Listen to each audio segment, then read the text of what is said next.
Hello, and welcome to another edition of Creatively Done. And this week, I am going to be looking into what it is to find your genre.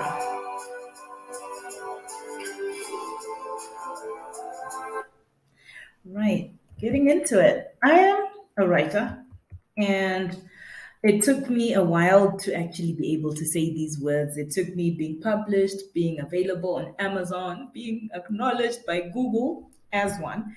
And I don't know why.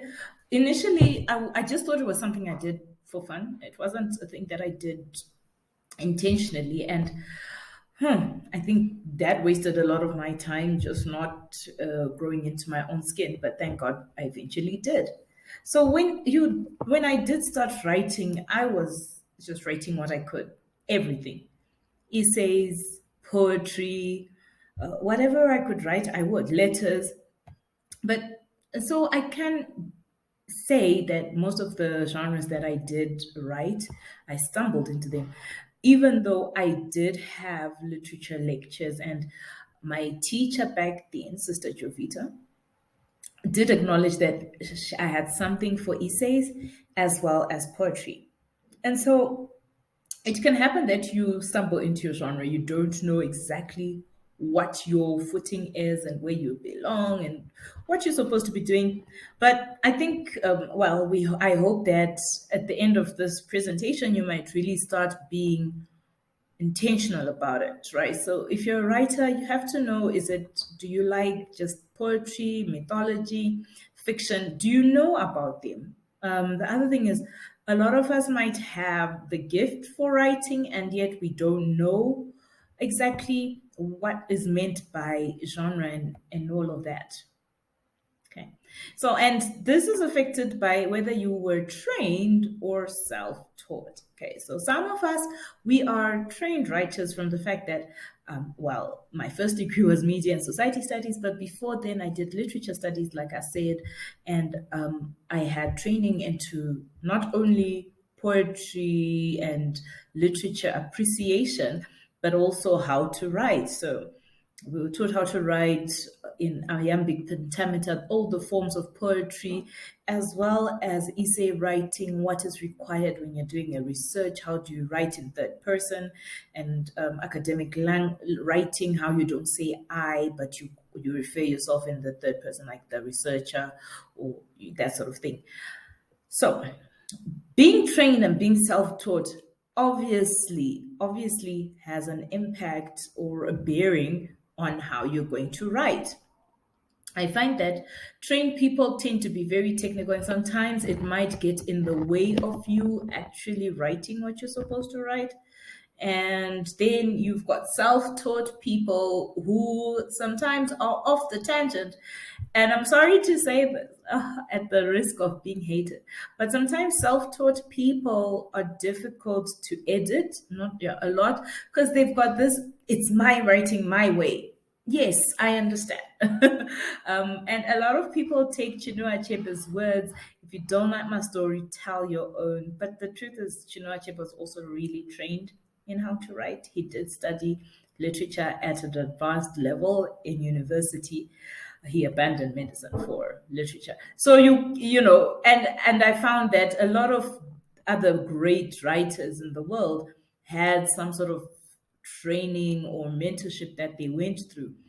And of course, yes, there are some brilliant ones who didn't. I'm not negating those, but yeah, you got to be brilliant in order to get to that level. But most, if you can get some sort of training, whether it's formal or informal, you are here on this channel, so kudos to you.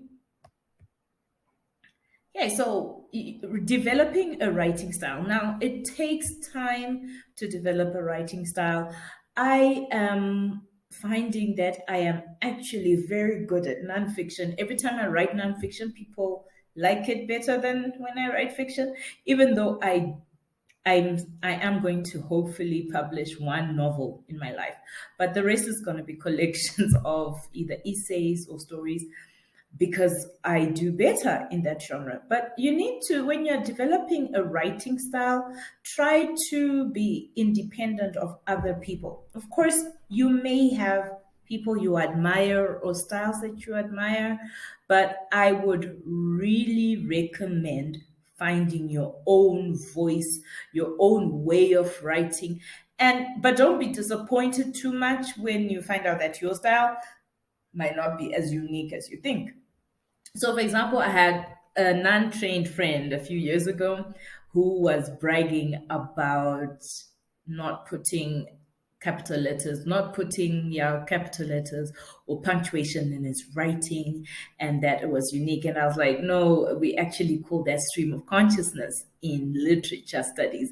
So he was a bit like annoyed, of course, because he was like, yeah, no, but no, stream of consciousness, what's that? I was like, well, it's writing the way you think. And there's someone who used to do that, Shosa, a long time ago, with his difficult English, used to do that.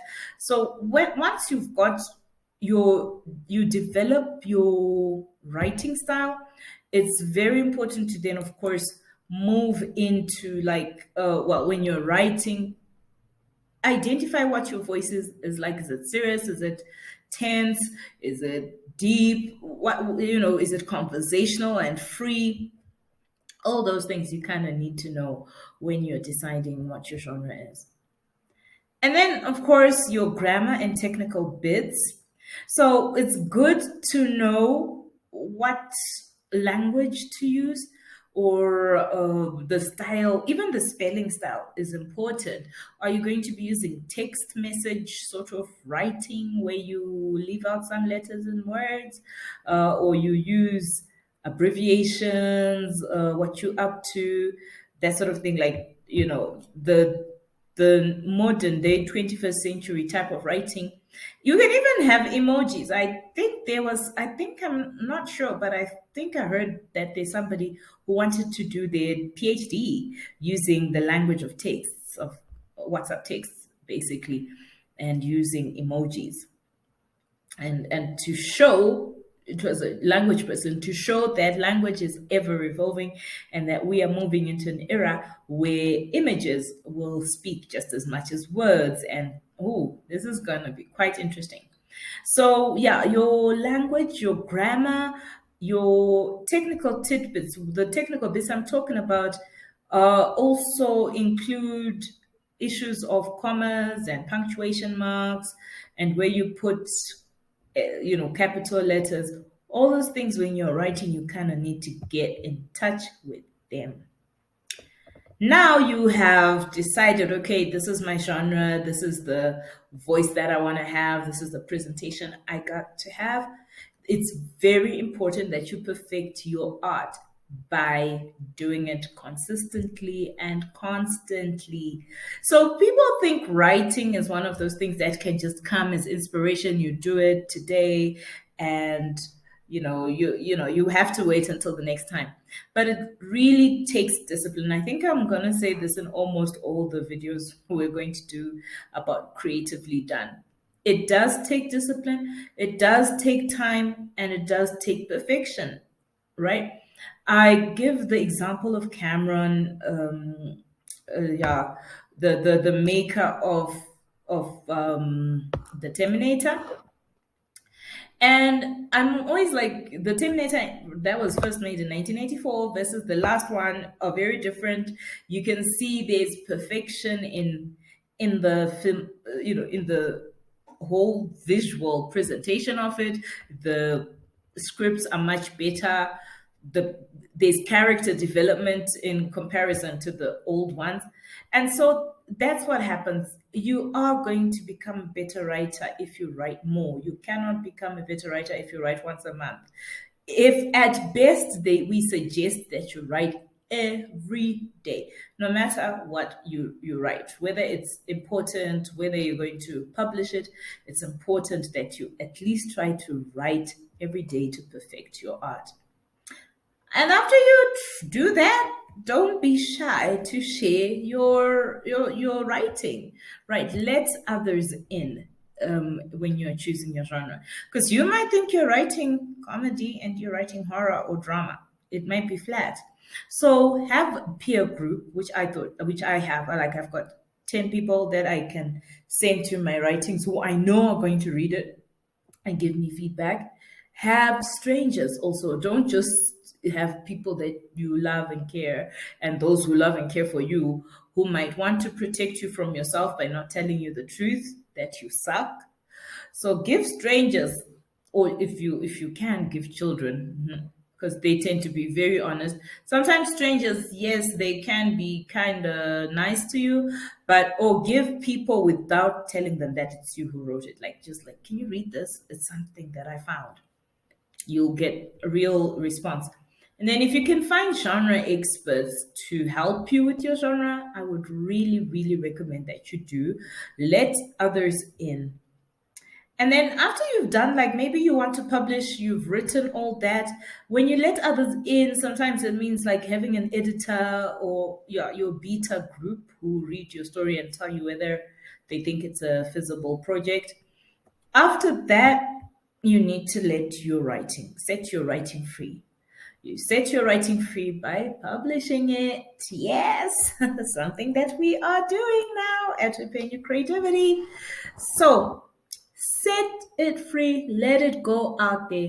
A lot of people are sitting on manuscripts because they're afraid of rejection or they don't think it's good enough.